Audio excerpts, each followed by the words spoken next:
पाकिस्तान को इस वक्त किस तरह के ऐसे इकदामात हैं जो कि उठाने की ज़रूरत है, मतलब एज फार एज कि वो जो जंग चल रही है वो तो एक जानिब है, बॉर्डर पे जो सिचुएशन है वो तो है, खुदा ना खास्ता कुछ। जी देखिए, अफगानिस्तान के मामले में we should be extremely careful और we have got to go to the negotiating table with Afghanistan because ये परमानेंट है, ये हुकूमतें आती जाती रहती हैं। So many times I think कोई इसका आउटकम निकला नहीं। दिस इज व्हाट वी से ना, दिस इज व्हाट है। 53 से लेके 74 तक अमेरिकन एंगेज रहे हैं वियतनाम में।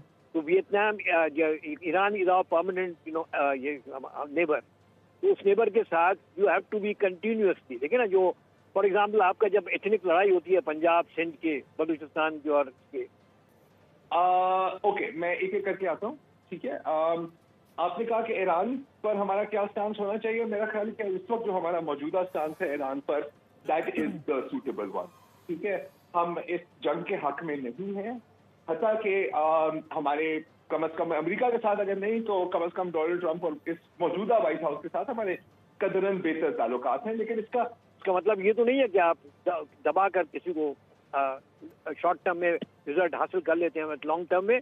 Balochistan is a very good example हमारा, really it's a very good example हमारे लिए। ये है जी सर, चल राइट, थैंक यू ठीक है, thank you so much for your time sir. अब काफ़ी टाइम तक सारे ज़रार साहब, अब पाकिस्तान की जो एक जानिब अफगानिस्तान के साथ सिचुएशन है थोड़ी सी उस पर भी बात कर लेते हैं, क्योंकि ज़ाहिर है वो सब इंटर रिलेट ही करता है, एट द एंड बॉर्डर्स हैं हमारे, और ये पूरा खित्ता इतना जिसको, क्योंकि ये इस वक्त हम अगर कंसीडर करें तो पूरी दुनिया का सबसे अहम खित्ता इसको करार दिया जाता है। तो इस खित्ते के अंदर जी हर इक्विटी से अगर बात कर लें, बिल्कुल आप सही कह रहे हैं। तो अब पाकिस्तान क्या आगे आने वाले दिनों में इस तरह के इकदामात उठाए कि ये मामला थोड़ा काम डाउन होता नजर आए, चाहे वो ईरान वाला मामला हो, उसमें हमारा क्या नैरेटिव होना चाहिए, या फिर वो अफगानिस्तान का जो वॉर अभी ऑनगोइंग सिचुएशन है उस हवाले से भी अगर हम देखें। और एक वन मोर थिंग, हमारी जो मिलिट्री साइड है उसका क्या किरदार बनता है?